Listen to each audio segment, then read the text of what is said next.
Chapter 474, Edessak's Story.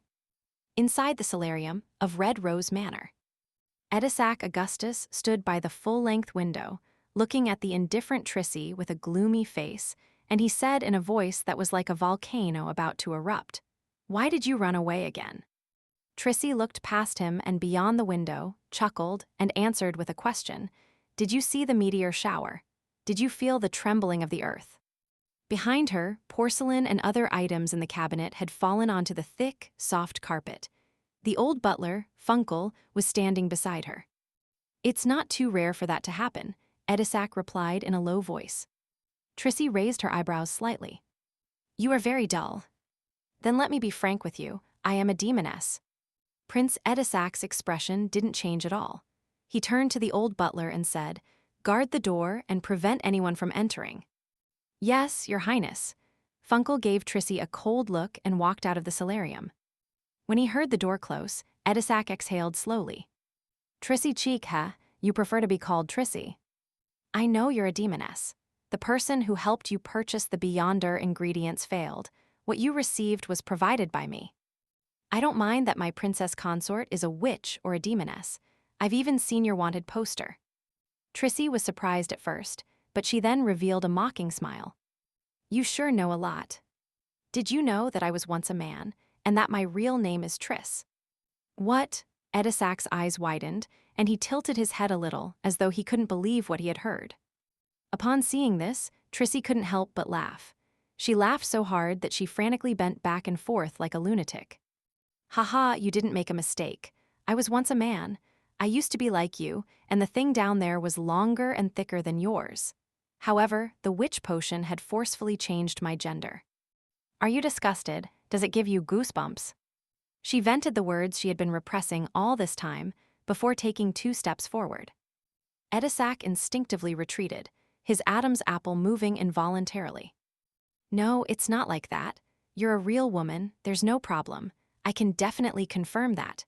He mumbled to himself, then he raised his voice and said, "From the moment I met you, you were a real woman. I don't want to know what you were like in the past. I can pretend that nothing like this happened. What I like, what I love is the present you." Stunned, Trissy raised her hand to wipe away her tears of laughter. "You're a really pathetic man. Do you still not understand? Our meeting wasn't a coincidence, even your interest." She paused in disgust and continued, "Even your interest in me was a result of someone else's arrangement. Don't you think that everything happened too quickly? I believe in love at first sight, but I don't believe that it possesses such powerful bewitchment properties. You act like the main character in a third-rate romance novel, becoming obsessed with love from just one meeting. You fell in love with a stranger, forgetting the type of person you once liked. That's crazy." Prince Edessak's eyes went blank as his mouth turned agape, but he didn't speak. His body suddenly swayed, as if he had finally awoken from a long dream. "Why, you are indeed my type, but my reaction, it's really too exaggerated." The corners of Trissy's mouth curled up, and she turned her head to the side to let out a sneer. "What a pathetic man, to have what you like being arranged by someone else. It's like you're a puppet on strings. Don't you understand? You're a person that can be sacrificed, and I, as well as being a hostage for the cooperation between the royal family and the demoness sect, am also a necessary disguise for this deception. I possess an important item of the demoness sect, and under your strict supervision, I can be destroyed at any time and result in the loss of the treasure. This is the sincerity of our cooperation, and once the matter is exposed to the other 3 churches or the military, the development of this matter will be very simple. Prince Edessak secretly kept a demoness due to his lust. After knowing of his heinous sins, he shoots himself in the mouth. Then, all the problems would be covered up."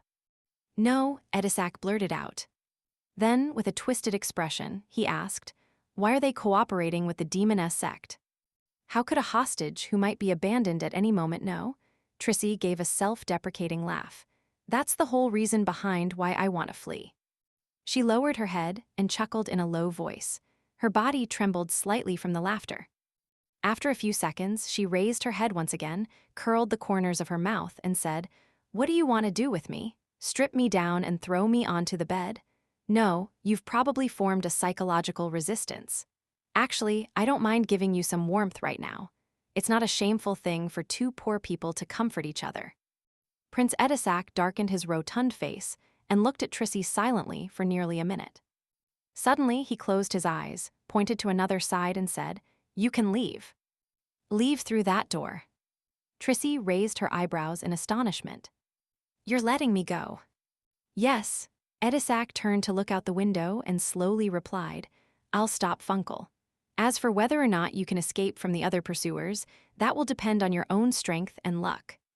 A dazed look flashed in Trissy's eyes a few seconds before she quickly ran towards the hidden door.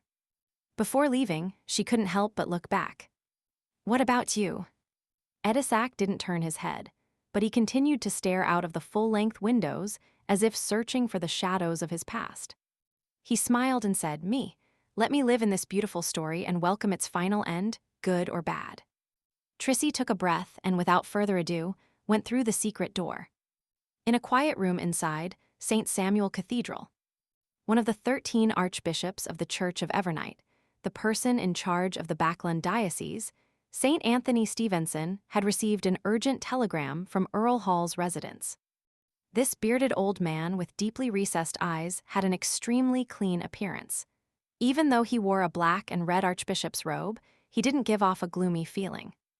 However, anyone who faced him would shudder from the bottom of their hearts. It was as if their spirituality was dominated by fear, or as if they were facing an unknown existence lurking deep in the darkness which stared back at them. "Trissy Cheek, primordial demoness." St. Anthony lightly patted the paper and immediately stood up. The light around him suddenly vanished, as if swallowed up by the gloom of the room. All the worshippers in the cathedral instantly felt the coming of night. Everything quickly returned to normal, as St. Anthony appeared in front of the Channy's gate beneath the cathedral. Today, the one leading the team was the spirit guide, Dolly Simone. Without waiting for her to ask, Archbishop St. Anthony instructed in a deep voice, "Make preparations. The process shall begin. I'm awakening a sealed artifact." He wanted to use 017. He wanted to use that terrifying sealed artifact to confirm and deal with the Trissy matter. And this was the only Grade 0 sealed artifact stored outside the Holy Cathedral. Only 2 of the church's upper echelons knew that it was in the Backland Diocese. "Yes, Your Grace."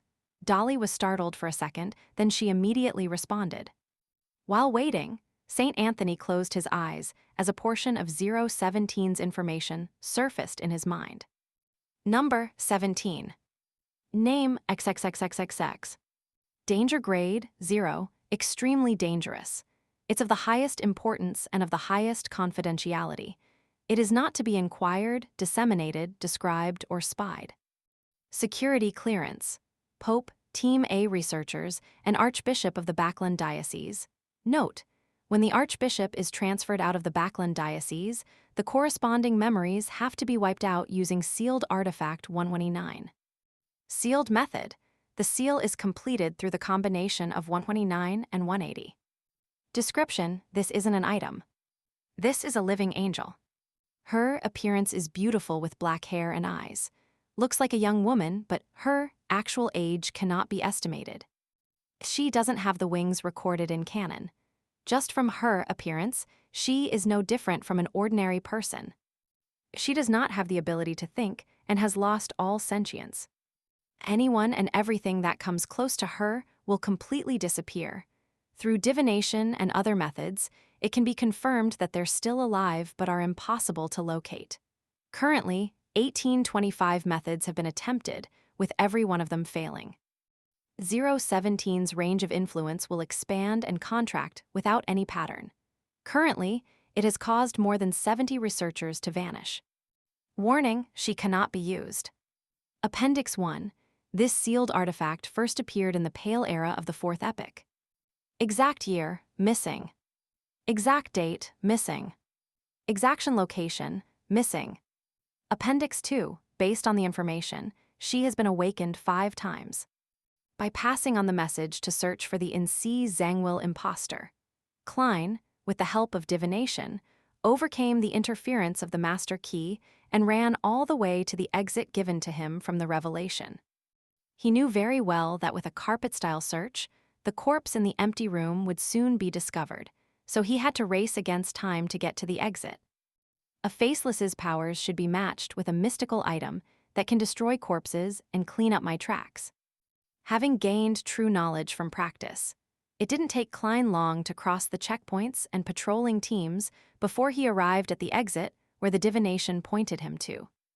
However, what made him even more surprised was that there were no guards here, only a heavy stone door standing there by itself. What's going on? Why is there no one guarding the exit? Was my divination misguided, or are the guards outside? As his thoughts raced, Klein found a corner and took off his armor, restoring his lightweight and agility. Then, he came to the stone door that opened outwards and groped his way to the corner of the left wall. After carefully checking with a gold coin, Klein took out the ancient bronze key. He leaned it against the wall and gently twisted it. Water ripples appeared as they spread out slightly. Klein silently passed through the wall without taking the door. The first thing he saw was the natural light that fell from the dome, which meant that this place was really an exit.